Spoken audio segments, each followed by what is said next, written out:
Assalamu alaikum, sir. My name is Iman Kashaf. I'm a student at Thal Public School and College. Could you kindly explain balanced and unbalanced forces? Thank you for your help. Bismillahirrahmanirrahim. Thank you, Iman Kashif. I think this topic belongs to class 8 science book, balanced forces and unbalanced forces. Let's understand what is force first. A force is a push or a pull acting on a body that can change its state of motion, its direction, its speed, etc.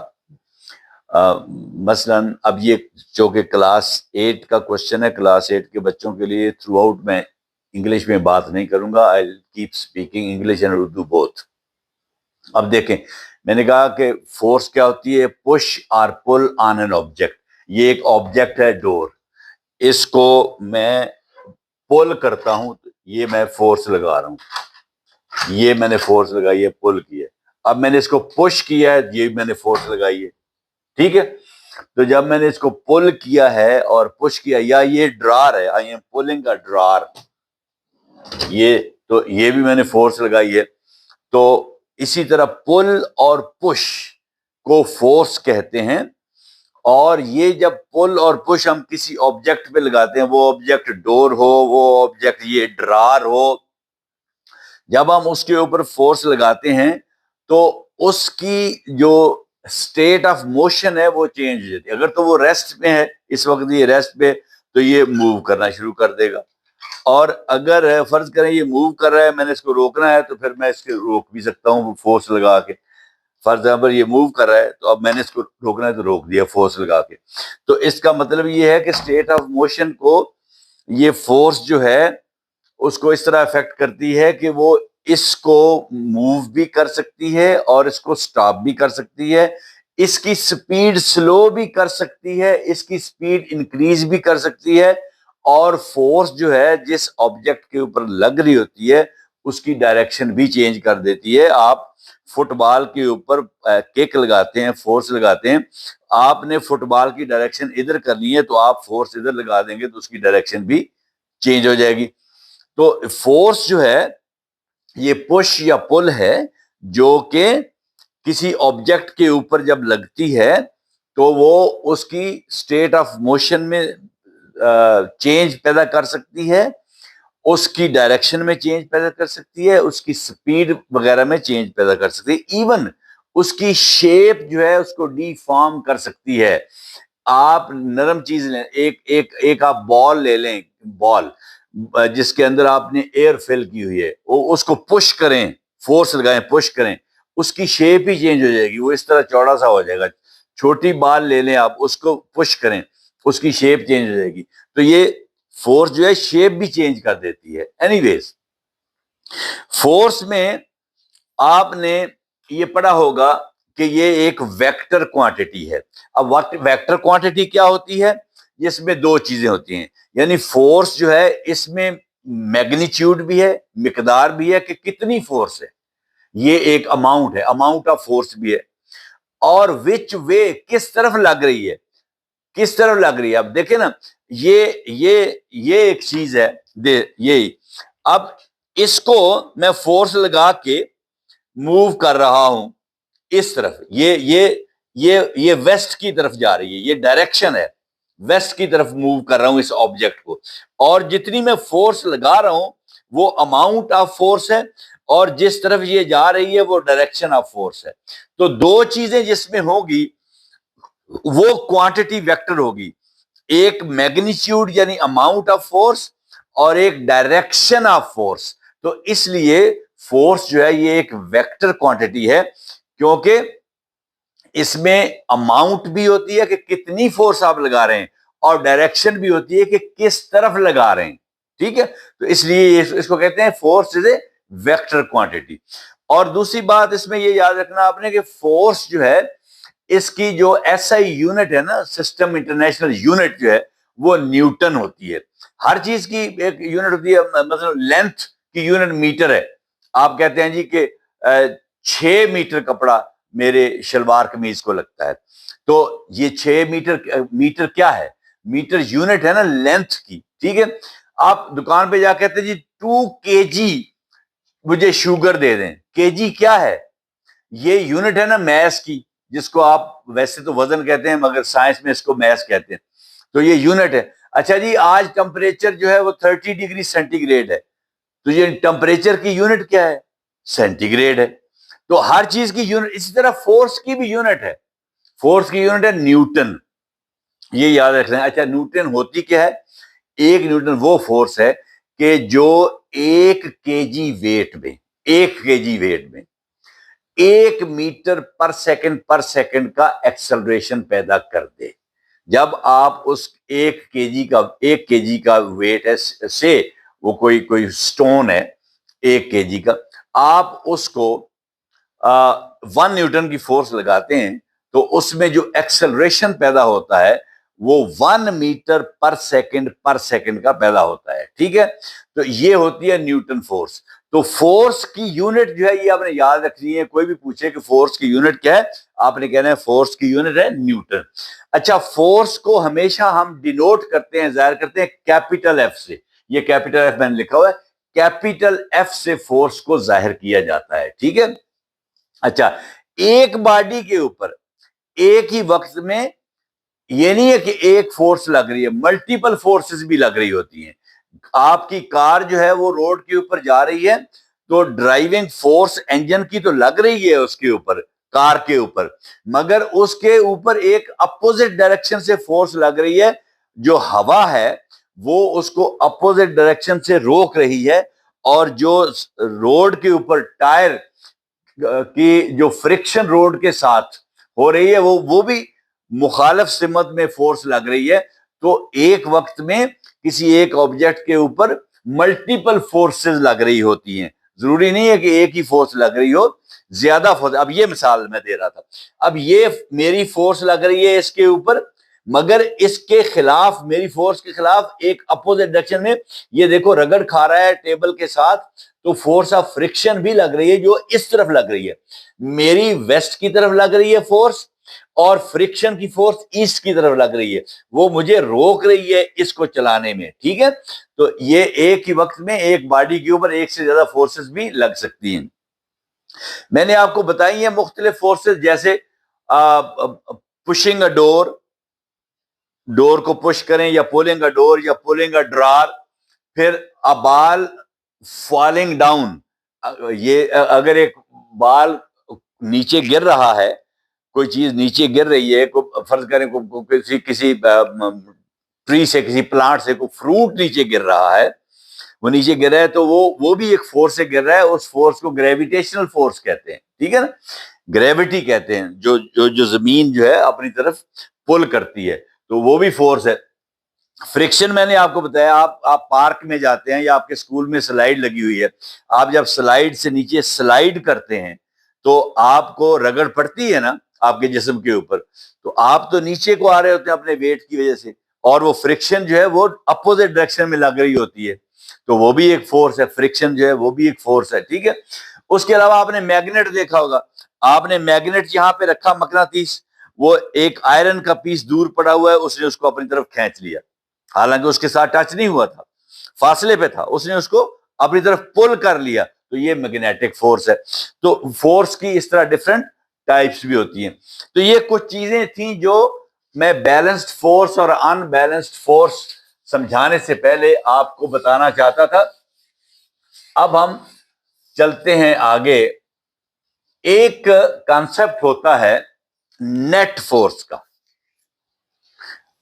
Net force को हम resultant force भी कहते हैं। ये combined effect होता है multiple forces का, यानी एक ही ऑब्जेक्ट के ऊपर अगर एक से ज्यादा फोर्सेस लग रही हैं तो उन फोर्सेस का जो कंबाइंड इफेक्ट है उसको हम नेट फोर्स कहते हैं। ठीक है, यानी इस तरह नहीं है कि ये जो अगर अगर इसको फ्रिक्शन, मैं जो इसको पुश कर रहा हूं, अगर ये नीचे फ्रिक्शन ना होती तो मैं इसको पुश करके छोड़ भी देता तो ये चलता रहता सारी उम्र के लिए, ये रुकता ना, क्योंकि नीचे फ्रिक्शन ही नहीं होनी थी जिसने इसको रोकना था। और आगे अगर एयर रेजिस्टेंस ना होती, फ्रिक्शन और एयर रेजिस्टेंस आगे से इसके ऊपर ना लगती तो मैं इसको अगर फोर्स लगानी छोड़ भी देता तो इसने मूव करते रहना था, ठीक है। इसलिए तो ये हमने नेट फोर्स देखनी होती है, तमाम फोर्सेस जो है उनका हमने देखना होता है कि क्या इफेक्ट होता है। तो ये कंबाइंड इफेक्ट जो तमाम फोर्सेस जो एक ऑब्जेक्ट किसी एक चीज के ऊपर लग रही हैं उन सब का जो इफेक्ट है उसको हम नेट फोर्स कहते हैं या हम उसको रिजल्टेंट फोर्स कहते हैं, ठीक है। Combined effect of all the forces, ये बात याद रखनी है। अच्छा, इसमें मैं कुछ केसेस आपको बताता हूं नेट फोर्स कैलकुलेट कैसे करते हैं। अब ये देखें आप कि एक बॉडी है, यही है, इसके ऊपर मैं फोर्स लगा रहा हूं और एक और बंदा है वो भी फोर्स लगा रहा है, ठीक है, और एक ही डायरेक्शन में लग रही है। फर्ज करें मैं जो फोर्स लगा रहा हूं, क्योंकि दो बंदे फोर्स लगा रहे हैं इसलिए मैं अपनी फोर्स को कहता हूं F1 और मैंने F1 लगाई है 10 न्यूटन, 10 न्यूटन, और मैंने इसी डायरेक्शन में लगाई है, इस डायरेक्शन में, ठीक है, इस तरफ। और जो दूसरा बंदा मेरे साथ इसको पुश कर रहा है, ये तो बहुत छोटी चीज है ना, फर्ज करें को बड़ी हैवी चीज है, एक बंदे से पुश नहीं हो रही, दो बंदे पुश कर रहे हैं, तो एक बंदा जो है उसमें वो कम फोर्स लगा रहा है, एक ज्यादा फोर्स लगा रहा है। फर्ज करें जो दूसरे बंदे की फोर्स है F2, वो फर्ज करें 5 न्यूटन फोर्स है, 5, ये भी इसी डायरेक्शन में लग रही है। अब नेट फोर्स कितनी लग रही है उस ऑब्जेक्ट के ऊपर? फर्ज करें हम एक ट्रॉली को पुश कर रहे हैं दो बंदे, मैं 10 न्यूटन की फोर्स लगा रहा हूं, दूसरा बंदा जो है वो F2, उसकी जो फोर्स है वो 5 न्यूटन है। तो नेट फोर्स कितनी होगी? मैं net force is equal to, इन दोनों को ऐड कर लें क्योंकि सेम डायरेक्शन में लग रही हैं। अगर डायरेक्शन सेम होगी, एक से ज्यादा फोर्सेस की डायरेक्शन सेम होगी तो फोर्सेस को ऐड कर देंगे, ये बात याद रखनी है। तो हम 10 newton plus 5 newton is equal to 15 newton. तो टोटल फोर्स उस ट्रॉली के ऊपर दो बंदे जो लगा रहे हैं वो 15 न्यूटन है, जिसको हम नेट फोर्स या रिजल्टेंट फोर्स कहते हैं। इस तरीके से हम नेट फोर्स कैलकुलेट करते हैं। ये कंबाइंड इफेक्ट, इस तरह इनको कंबाइन कर देते हैं, कंबाइंड इफेक्ट है, ठीक है। अब आगे चले, ये तो एक केस 1 था। अच्छा, अब चलें मैं एक ट्रॉली के ऊपर फोर्स लगा रहा हूं F1, ये 10 न्यूटन इस डायरेक्शन में, वेस्ट की तरफ मैं उसको धकेल रहा हूं। एक और बंदा है वो फोर्स लगा रहा है उस ट्रॉली के ऊपर F2, वो 5 न्यूटन फोर्स लगा रहा है, मगर वो मेरे आगे उस तरफ खड़ा है, वो ट्रॉली को इस तरफ पुश कर रहा है, ईस्ट की तरफ, यानी उसकी डायरेक्शन फोर्स की ये है।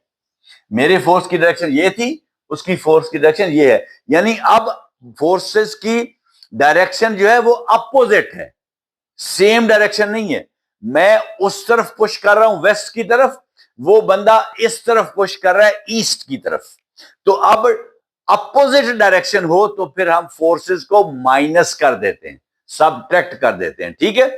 तो ये होगा F1 minus F2 is equal to 10 newton minus 5 newton is equal to 5 newton. 10 में से 5 न्यूटन जाएगा तो 5 न्यूटन। तो अब उस बॉडी के ऊपर नेट फोर्स जो लग रही है ट्रॉली के ऊपर वो 5 न्यूटन की है, मगर अब मुझे बताएं वो ट्रॉली मूव किस तरफ करेगी? भाई मैं 10 न्यूटन की फोर्स लगा रहा हूं वेस्ट की तरफ, दूसरा बंदा 5 न्यूटन की फोर्स लगा रहा है ईस्ट की तरफ, और नेट फोर्स 5 न्यूटन है। नेट फोर्स जब 5 न्यूटन है तो ट्रॉली किस तरफ मूव करेगी? याद रखना, ऑब्जेक्ट उस तरफ मूव करेगा जिस डायरेक्शन में बड़ी फोर्स लग रही होगी। बड़ी फोर्स है 10 न्यूटन, ये वेस्ट की तरफ लग रही है, वेस्ट की तरफ लग रही है तो ट्रॉली जो है वो वेस्ट की तरफ मूव करेगी, वेस्ट की तरफ मूव करेगी। अच्छा जी, अब अगला केस नंबर 3 लेते हैं।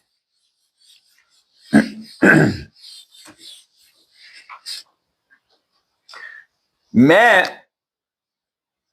फोर्स लगा रहा हूं 10 न्यूटन की ट्राली के ऊपर वेस्ट की तरफ, और दूसरा बंदा जो है जो फोर्स लगा रहा है वो भी 10 न्यूटन ही लगा रहा है, मगर वो ईस्ट की तरफ लगा रहा है। अब मुझे बताएं नेट फोर्स क्या रहेगी? नेट फोर्स क्या होगी? Net force is F1 minus F2 is equal to 10 newton minus 10 newton is equal to 0 newton. 10 में से 10 गया तो 0 न्यूटन। इसका मतलब यह है कि ट्राली के ऊपर एक्चुअल फोर्स जो है वो तो 0 न्यूटन लग रही। मैं 10 न्यूटन इधर से लगा रहा हूं उस तरफ, वो 10 न्यूटन उधर से लगा रहा है इस तरफ, तो नेट फोर्स क्या है? 0। जब नेट फोर्स 0 होगी तो क्या ट्राली मूव करेगी? ट्राली मूव नहीं करेगी, क्योंकि जितनी फोर्स मैं उधर लगा रहा हूं उतनी ही फोर्स दूसरा शख्स इधर लगा रहा है, तो ट्राली तो दरमियान में खड़ेगी। मैं उधर धकेल रहा हूं, उधर धकेल रहा हूं, जितनी मेरे में ताकत है उतनी उसमें ताकत है, जितनी ताकत मैं लगा रहा हूं उतनी वो लगा रहा है, तो ट्राली मूव नहीं करेगी। ये लेसन आपने यहां से सीखना था कि जब नेट फोर्स 0 हो तो अगर तो कोई object rest, state of rest में है स्टेट ऑफ रेस्ट में है तो वो मूव नहीं करेगा, और अगर वो मूव कर रहा है, ऑलरेडी पहले ही मूव कर रहा है, और उसके बाद फोर्सेस जो हैं वो नेट फोर्स जो है 0 होगी, तो वो मूव करता रहेगा। अगर ऑलरेडी मूव कर रहा है और नेट फोर्स 0 हो जाती है तो वो मूव करता रहेगा। आगे चल के मैं आपको समझाता हूं कैसे मूव करता रहेगा, ठीक है? अच्छा जी ये जो मैंने बताया आपको कि नेट फोर्स 0 हो जाएगी और वो ऑब्जेक्ट जो है, वो बॉडी, वो जिस्म जो है वो मूव नहीं करेगा। ये एक्चुअली जो बैलेंस्ड फोर्स हम सीखेंगे ना, ये this is the key idea behind balanced force, ठीक है? आगे अब हम बैलेंस्ड फोर्स सीखते हैं कि बैलेंस्ड फोर्स क्या होती है। अगर दो या दो से ज्यादा फोर्सेस किसी एक ऑब्जेक्ट के ऊपर एक्ट कर रही हैं इस तरीके से कि नेट फोर्स जो है वो 0 है, जिस तरह मैंने अभी ये बताया, यानी अगर दो या दो से ज्यादा फोर्सेस किसी एक ऑब्जेक्ट के ऊपर एक्ट कर रही हैं इस तरह कि जब उन फोर्सेस को का कंबाइंड इफेक्ट देखें तो वो 0 आए, तो उस फोर्स को हम बैलेंस्ड फोर्स कहते हैं। बैलेंस हो गई ना, इधर से 10 मैंने लगाई, उधर से 10 उसने लगाई, तो नेट फोर्स 0 होगी, तो ये बैलेंस होगी। 10 और 10 बैलेंस, एक दूसरे को कैंसिल कर दिया ना फोर्सेस ने, तो ये इसको हम बैलेंस फोर्स कहते हैं। अब इसकी मैं आपको एग्जांपल देता हूं। अक्सर बच्चों ने स्कूल में एक गेम खेली होगी, इसको टग ऑफ वार कहते हैं, रस्सा कशी। दो टीमें होती हैं, एक टीम ने वो जो रोप होता है उसका एक कोना एक टीम ने उस तरफ पकड़ा होता है, दूसरी टीम इस तरफ होती है, उसने उसका एक एंड रोप का इस तरफ से होल्ड किया हुआ होता है। अच्छा, ये टीम जो है, जो फर्ज करें ये ए टीम है, ये ए टीम जो है ये पुल करती है अपनी तरफ इधर रोप को, यानी जो डायरेक्शन है फोर्स की वो क्या है? ये है। वो जो टीम उस तरफ खड़ी है वो उस तरफ पुल कर रही है ना, तो डायरेक्शन ये है। और ये जो टीम इधर खड़ी है, बी टीम, ये रोप को अपनी तरफ इस तरफ पुल कर रही है, यानी फोर्स की डायरेक्शन इस तरफ है, अपोजिट है। जब टग ऑफ वार होता है, रस्सा कशी को इंग्लिश में टग ऑफ वार कहते हैं, तो रस्सा कशी में फोर्सेस हमेशा अपोजिट डायरेक्शन में लगती है। वो अपनी तरफ खींच रहे हैं यानी उस तरफ, और ये अपनी तरफ खींच रहे हैं, यानी इस तरफ। तो अब फर्ज करें ये जो ए टीम थी इसने 200 न्यूटन की फोर्स लगाई हुई थी, 200 न्यूटन की फोर्स लगाई हुई थी। ये ए टीम जो इस तरफ थी, जो इस तरफ बी टीम थी उन्होंने भी इतनी फोर्स लगाई हुई थी 200 न्यूटन। उनमें भी इतनी ही ताकत थी जितनी इनमें ताकत थी। एक जैसे 10-10 बंदे या 5-5 दोनों साइडों पे खड़े हैं स्टूडेंट, तो जितनी ताकत उनमें है उतनी उनमें, फर्ज करें एक ही क्लास के हैं, एक जितनी ही ताकत है। तो 200 न्यूटन इन्होंने लगाई हुई है, 200 न्यूटन उन्होंने लगाई हुई है। बताएं मुझे नेट फोर्स क्या होगी? नेट फोर्स यहां पे क्या होगी जब अपोजिट डायरेक्शन, जब फोर्सेस अपोजिट डायरेक्शन में होती हैं तो क्या होता है? उनको सब्ट्रैक्ट करते हैं ना अपोजिट डायरेक्शन में। तो 200 newton minus 200 newton is equal to 0 Newton.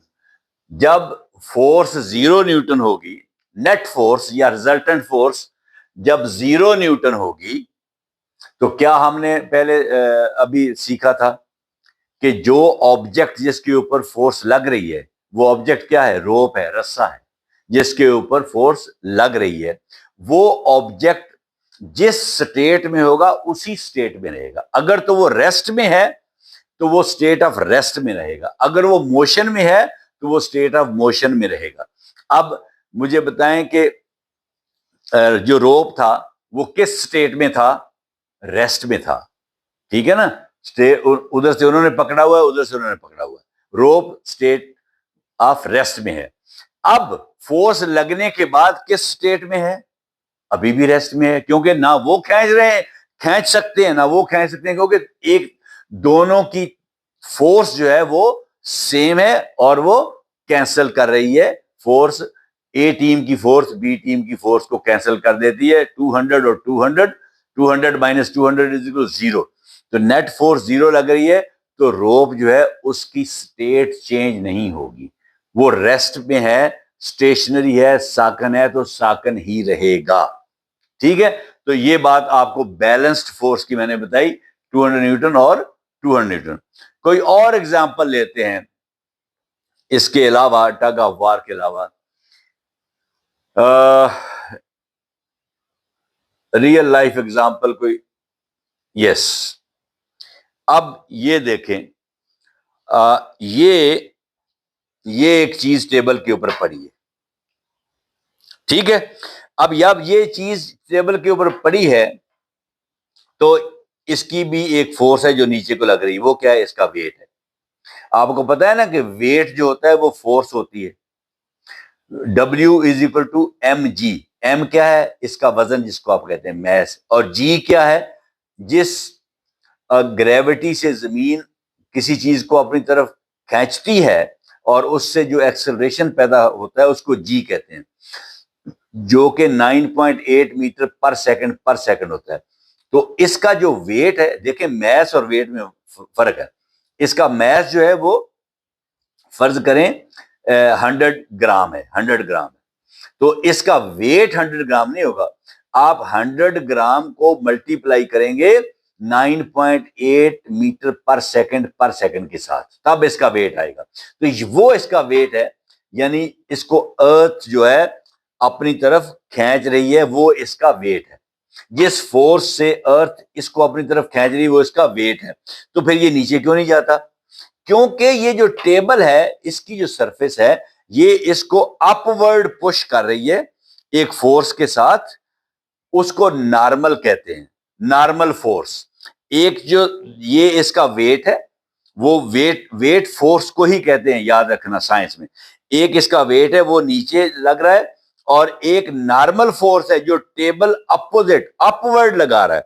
अब वेट डाउनवर्ड है और जो नॉर्मल फोर्स है टेबल की जो, वो अपवर्ड लग रही है। दोनों इक्वल हैं, दोनों इक्वल हैं। इसलिए ये अपनी जिस स्टेट में है उसी स्टेट में, ये रेस्ट में ही है, ये इसकी स्टेट चेंज नहीं हो रही, ठीक है। तो ये आप रियल लाइफ एग्जांपल एक ये एक मैं हूं, a person standing on the floor, मैं फर्श पे क्यों खड़ा हूं?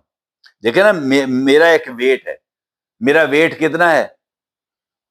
70 केजी? नो नो, 70 केजी तो मेरा मैस है, मेरा वेट 70 केजी नहीं है। मैं 70 केजी को 9.8 से मल्टीप्लाई करूंगा तब मेरा वेट निकलेगा। 70 केजी तो मेरा मैस है, जिसको आप वजन कहते हैं। साइंस में उसको उसको वजन नहीं कहते, साइंस में वो और चीज होती है। ये 70 केजी मेरा मैस है। 70 केजी को जब मल्टीप्लाई करूंगा 9.8, चले आप 9.8 को राउंड करके 10 कर लें। 70 को जब मैं 10 से मल्टीप्लाई करूंगा तो 70 मल्टीप्लाई बाई 10 700, तो ये 700 केजी मीटर पर सेकंड स्क्वायर, क्योंकि 70 केजी मेरा मैस था, और 10 मीटर पर सेकंड स्क्वायर, वो पर सेकंड स्क्वायर जो है वो आपको पता है एक्सेलरेशन है, जो कि अर्थ अपनी तरफ मुझे खींच रही है जिस एक्सेलरेशन से, वो है 9.8, जिसको मैंने कहा कि आप 10 कर लें, 10 मीटर पर सेकंड, इसको पर सेकंड स्क्वायर्ड भी कहते हैं। अब 70 को 10 से मल्टीप्लाई कर दें तो 700 आ गया। अब ये 700 जो है केजी मीटर पर सेकंड स्क्वायर, क्यों केजी को भी तो आपने मल्टीप्लाई करना है ना मीटर पर सेकंड स्क्वायर के साथ। जब हमने 70 को 10 से मल्टीप्लाई किया तो केजी को भी फिर मीटर पर सेकंड से करेंगे, तो केजी मीटर पर सेकंड स्क्वायर न्यूटन होता है। मैंने बताया आपको न्यूटन क्या होता है कि 1 केजी को आप इस फोर्स से फेंकें कि उसमें 1 मीटर पर सेकंड स्क्वायर का एक्सेलरेशन पैदा हो जाए, तो वो फोर्स जो है 1 न्यूटन होती है। तो ये मेरा जो वेट है ये 700 न्यूटन है, 700 न्यूटन है। अब मैंने कहा वेट फोर्स ही होती है, तो ये मेरी फोर्स जो है ये 700 न्यूटन है। अब मैं 700 न्यूटन इस फ्लोर के ऊपर डाउनवर्ड मेरी फोर्स लग रही है, डाउनवर्ड नीचे की तरफ। अब ये फ्लोर जो है इतनी ही फोर्स से अपवर्ड मुझे पुश कर रहा है, अपवर्ड ऊपर की तरफ, अपोजिट डायरेक्शन में लग रही है। जितनी फोर्स मेरी है डाउनवर्ड 700 न्यूटन, उतनी ही फोर्स इस फ्लोर की है अपवर्ड, जिसको नॉर्मल फोर्स कहते हैं। अभी मैंने आपको बताया जो अपवर्ड लगती है वो नॉर्मल फोर्स है। तो नॉर्मल फोर्स और मेरा जो वेट है 700 न्यूटन ये इक्वल है, ठीक है। अब 700 newton minus 700 newton is equal to 0 newton. तो 0 न्यूटन जब नेट फोर्स होगी तो क्या होगा? Body will not move, body will be stationary at rest. तो मैं एट रेस्ट खड़ा हूं, इसीलिए कि फोर्सेस आर बैलेंस्ड। मेरी फोर्स जो 7 न्यूटन की है, वो जो फ्लोर की फोर्स नॉर्मल फोर्स अपवर्ड है वो भी 700 न्यूटन की लग रही है, इसलिए ये बैलेंस हो गई है। तो इसलिए no change in the state of rest और मोशन, ठीक है। उसके बाद आपको कोई और एग्जांपल दे दूं? यस आप देखें, सॉरी, एक प्लेन है, एरोप्लेन जिसको आप कहते हैं, एयरप्लेन भी कहते हैं, वो फ्लाई कर रहा है एक कांस्टेंट स्पीड के ऊपर, एक कांस्टेंट आल्टीट्यूड के ऊपर। एक बुलंदी है, आल्टीट्यूड बुलंदी कहते हैं, हाइट है। उस हाइट के ऊपर, वो फिक्स है हाइट जिसके ऊपर वो फ्लाई कर रहा है और कांस्टेंट स्पीड से फ्लाई कर रहा है, उसके ऊपर क्या क्या फोर्सेस लग रही हैं? उसके ऊपर 4 फोर्सेस लग रही हैं। एक तो है, उसको कहते हैं थ्रस्ट, THRUST, यानी driving force of the engine, वो आगे को उसको धकेल रही है, फॉरवर्ड, आगे को। और एक है ड्रैग, उसके अपोजिट लग रही है, एयर है ना, तो एयर जो है उसकी, एयर आगे से रोकती है ना आपको, उसकी एयर रेजिस्टेंस है ना, उसको ड्रैग कहते हैं, तो वो बैकवर्ड लग रही है। अब जितनी उसकी थ्रस्ट फॉरवर्ड है उतनी ही ड्रैग बैकवर्ड है, अपोजिट डायरेक्शन में। जब फोर्सेस अपोजिट डायरेक्शन में हों और इक्वल हो तो नेट फोर्स 0 होती है। तो यहां भी जितना जितना थ्रस्ट आगे को है उतना ही ड्रैग पीछे को है, तो नेट फोर्स होगी 0। अच्छा, फिर एक फोर्स और है जो उसका अपना वेट है, यानी उसका मैस प्लस जो अर्थ की ग्रेविटी है वो उसका वेट है, वो भी एक फोर्स है जो नीचे को लग रही है, डाउनवर्ड। ठीक है, वेट उसका डाउनवर्ड है। एक और फोर्स है जो उसको बैलेंस कर रही है, उसको कहते हैं लिफ्ट, LIFT, लिफ्ट, अपवर्ड। वो उसके जो विंग्स हैं उनकी ऐसी शेप होती है, ये थोड़ा सा एडवांस कॉन्सेप्ट है कि वो लिफ्ट फोर्स उसको, जहाज को खुद बहुत कैसे लिफ्ट करती है। तो एक लिफ्ट फोर्स लग रही है, वो उतनी ही है लिफ्ट फोर्स जितना के एरोप्लेन का वेट है। ठीक है, उसका मैस और ग्रेविटी को मल्टीप्लाई कर देंगे तो वेट निकल आएगा, तो वो भी इक्वल हो गई। तो ये 4 फोर्सेस उसके ऊपर लग रही हैं और ये एक दूसरे को कैंसिल कर रही हैं, नेट फोर्स 0 है, लिहाजा उसमें कोई चेंज नहीं आएगी उसकी मोशन में। वो जिस स्पीड से जा रहा है उस स्पीड से जाता रहेगा। ठीक है, it will keep moving with the same speed at the same altitude, उसी बुलंदी के ऊपर वो मूव करता रहेगा। आगे मैं आपको एक और एग्जांपल दे देता हूं, सॉरी। एक फ्लोटिंग बोट है, कश्ती तैर रही है पानी के ऊपर। 2 फोर्सेस हैं, कश्ती का अपना वजन यानी उसका मैस मल्टीप्लाइड बाई ग्रेविटी का 9.8, जिसको मैंने 10 कहा, तो वो उसका वेट है जो नीचे को डाउनवर्ड लग रहा है। एक वाटर की बॉयंसी है, BUOYANCY, बॉयंसी। वो बॉयंसी जो है वाटर का उछाल जिसको कहते हैं, ठीक है, जिसको आर्किमिडीज, जिसको आप अर्शिमीदस कहते हैं, सूले अर्शिमीदस, कि वो जितनी कश्ती पानी के ऊपर है उसके नीचे जितना पानी है उसका वजन कश्ती के वजन से ज्यादा है। ठीक है, इसलिए ऊपर फ्लोट करिए। यानी अब मैं कहना ये चाहता हूं कि जो उसका वेट है बोट का, उतना ही नीचे से उसके ऊपर जो फोर्स लग रही है बॉयंसी फोर्स, ठीक है, तो वो उसके इक्वल है, इसलिए वो फ्लोट कर रही है उसके ऊपर। ठीक है, क्योंकि नेट फोर्स 0 है। जितनी बॉयंसी फोर्स नीचे से ऊपर की तरफ अपवर्ड लग रही है, उतना ही वेट वाली फोर्स जो है बोट की वो डाउनवर्ड लग रही है। तो ये इक्वल हो गई, इसलिए वो उसकी स्टेट में भी कोई चेंज नहीं आएगी। एक लास्ट एग्जांपल आपको दे देता हूं। ये एक दीवार है, स्टेशनरी वॉल है, साकन है दीवार। ठीक है, मैं इसको एक फोर्स के साथ पुश कर रहा हूं। ठीक है, ये दीवार गिरी तो नहीं, इट्स नॉट फॉलिंग। क्यों?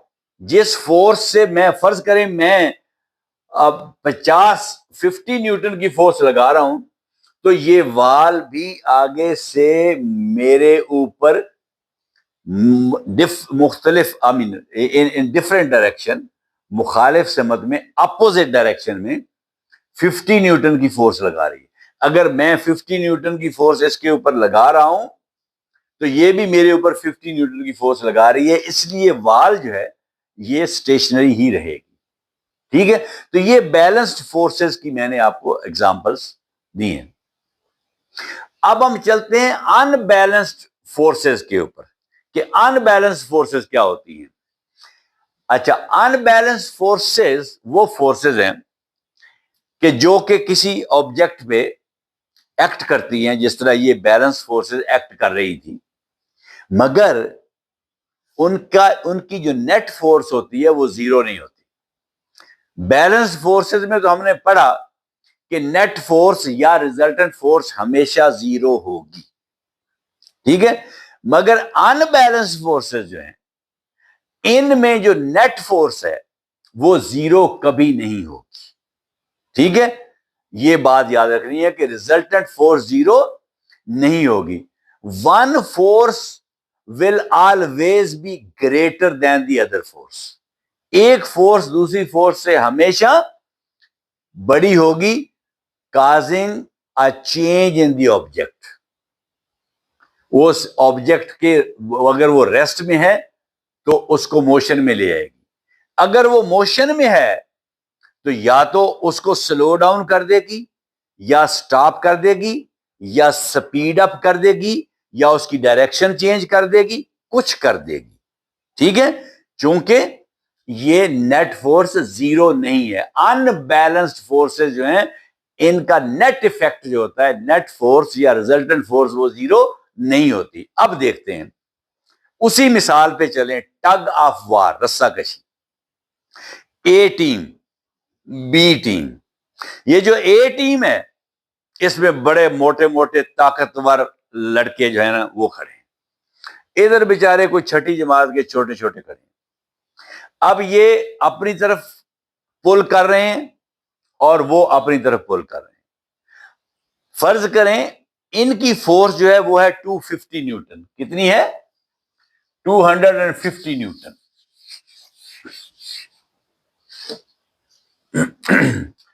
250 न्यूटन ये इस डायरेक्शन में लग रही है, वो इधर खींच रहे हैं, और वो जो है वो कमजोर हैं और उनकी फोर्स जो है 150 न्यूटन है, और मगर वो डायरेक्शन अपोजिट है, वो अपनी तरफ खींच रहे हैं। जब अपोजिट डायरेक्शन हो तो क्या करते हैं? फोर्सेस को सबट्रैक्ट कर देते हैं। 250 न्यूटन में से 150 न्यूटन जो सबट्रैक्ट करेंगे तो आंसर क्या आएगा? 100 न्यूटन। अब 100 न्यूटन फोर्स जो है ये नेट फोर्स है, रिजल्टेंट फोर्स है। अब ये जीरो नहीं है, ये 100 न्यूटन है net force. Net force N F लिख रहा हूं, net force. Net force 100 newton है। तो अब मुझे बताएं, ये जो रोप है जिसको खींच रहे हैं, ये अब रेस्ट, पहले तो रेस्ट पे था, क्या अब भी रेस्ट में रहेगा? नो, अब ये रेस्ट में नहीं रहेगा। अब ये एक्सेलरेट करना शुरू कर देगा। किस तरफ? जिस तरफ फोर्स ज्यादा है, 250 न्यूटन, जिधर फोर्स ज्यादा है उस तरफ मूव, वो खींच के ले जाएंगे अपनी तरफ। रोप जो है मूव करना शुरू कर देगा। बैलेंस फोर्स में क्या था? रोप उधर ही था, उधर भी 200 न्यूटन, उधर भी 200 न्यूटन, उसने मूव नहीं किया था। अनबैलेंस फोर्स में क्या हुआ है? रोप मूव कर गया है। किस तरफ? जिस तरफ फोर्स का मैग्नीट्यूड ज्यादा है। ये फोर्स का 250 न्यूटन जो मैग्नीट्यूड है, और ये डायरेक्शन है। एक होता है मैग्नीट्यूड और एक डायरेक्शन। फोर्स में दोनों चीजें हैं, इसलिए इसको हम वेक्टर कहते हैं, फोर्स को वेक्टर कहते हैं। अब इसमें भी कुछ और एग्जांपल्स मैं आपको दे दूं। इसमें की रूल एक तो आपने याद रखना है अनबैलेंस फोर्सेस में, कि unbalance forces always cause a change in the state of motion और स्टेट ऑफ रेस्ट। वो जो ऑब्जेक्ट है, जिस ऑब्जेक्ट के ऊपर फोर्सेस लग रही हैं, उसमें वो चेंज जरूर लेके आएंगी। अगर वो रेस्ट में है तो मोशन में चला जाएगा, मोशन में है तो मुख्तलिफ तरह की तब्दीली हो सकती है। मोशन स्टॉप भी हो सकती है, मोशन स्लो डाउन भी हो सकती है, मोशन स्पीड अप भी हो सकती है, और मोशन की डायरेक्शन भी चेंज हो सकती है। ठीक है, तो ये हो सकता है। आगे हम रियल लाइफ एग्जांपल इसकी देखते हैं। अच्छा जी, पहली मैं कहता हूं किकिंग अ फुटबॉल। सॉरी, आप फुटबॉल को किक लगाते तो वो मूव करना शुरू कर देता है। इसका मतलब क्या हुआ? Forces are unbalanced. वो जो फुटबॉल को आगे से, जो फुटबॉल का अपना वेट है, वो एक फोर्स है ना, यानी उसका मैस और अर्थ जो उसको अपनी तरफ खींच रही है, वो जो एक्सेलरेशन ड्यू टू ग्रेविटी, जिसको मैंने कहा 10 मीटर पर सेकंड। फर्ज करें फुटबॉल जो है वो 1 kg है, और जो 10 से उसको 1 से मल्टीप्लाई करें तो 10 1 10, तो इसका मतलब 10 न्यूटन फोर्स तो वो है। और आगे फिर जब आप उसको किक लगाएंगे तो आगे एयर की रेजिस्टेंस भी है, हवा मुजामत भी कर रही है, वो अपोजिट डायरेक्शन में लग रही है, तो वो भी है। मगर फुटबॉल मूव करना शुरू कर दिए, इसलिए जो आपने फोर्स लगाई है वो उस फुटबॉल की अपनी जो वेट की उसकी फोर्स है वो, और जो आगे से एयर रेजिस्टेंस उससे ज्यादा है। ठीक है ना? यानी मैंने क्या कहा था, one force must be greater. ये आपकी किक फोर्स ग्रेटर है, इसलिए मूवमेंट शुरू होगी। अब फुटबॉल वहीं पे रुका हुआ नहीं है। अब आप ऐसे करें, इतना बड़ा पत्थर पड़ा है, उसको जरा लगाए ना हिट, मूव करेगा? नहीं करेगा। क्यों?